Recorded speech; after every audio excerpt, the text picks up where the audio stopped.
পশ্চিমবাংলার মুর্শিদাবাদ জেলার বহরমপুরে একটি বেসরকারি হসপিটালে প্রায় 2.5 বছর ধরে একটি নার্স ডিউটি করছিলেন। হঠাৎ তার হিজাব পরার কারণে তাকে বরখাস্ত করা হয়েছে, অর্থাৎ চাকরি থেকে তাকে চাকরিচ্যুত করা হয়েছে, চাকরি থেকে বাদ দেওয়া হয়েছে।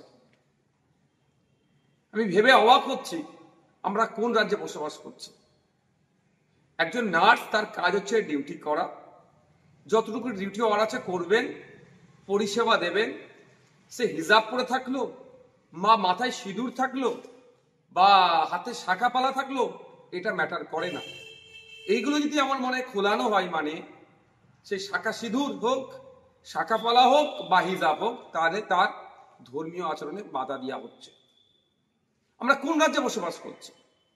এই দিন দেখার জন্য কি সংখ্যালঘু মুসলিম সমাজের মানুষেরা, ধর্মনিরপেক্ষ সমাজ মানুষেরা তৃণমূলকে ক্ষমতায় তৃতীয়বারের জন্য এনেছিল? এই যেন মনে হচ্ছে অঘোষিত বিজেপি রাজ্যে আমরা বসবাস করছি। কখনো ওয়াকফ আন্দোলন করতে গেলে আটকানো হচ্ছে, কখনো তিলোত্তমার বিচার ঠিকঠাক বিচার চাইতে গেলে মিথ্যা মামলা দেওয়া হচ্ছে। হাসখালিতে আমার বোনটা এখনো বিচার পেল না। একের পর এক 26,000 চাকরি বাতিল হচ্ছে দুর্নীতির জন্য। ঠিক উত্তরপ্রদেশও চাকরি দুর্নীতি বাতিল হয়েছে। যেন অঘোষিত বিজেপি রাজ্যতে আমরা বসবাস করছি। আমরা এই কাণ্ডের জন্য চরম ধিক্কার নিন্দা জানাচ্ছি।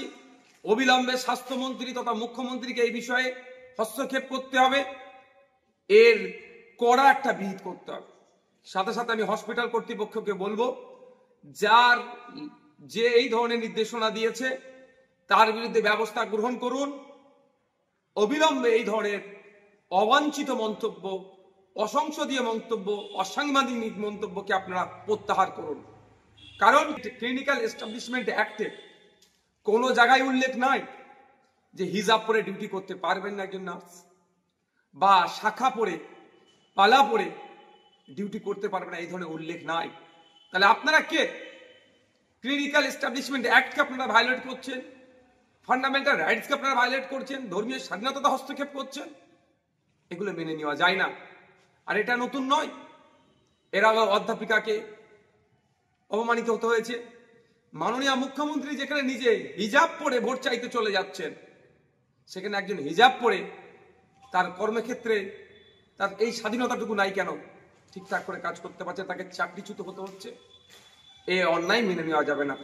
এখন মুসলিম সমাজের একটি মহিলাকে হিজাব পরার জন্য চাকরিচ্যুত করেছে, তার জন্য প্রতিবাদ করছে।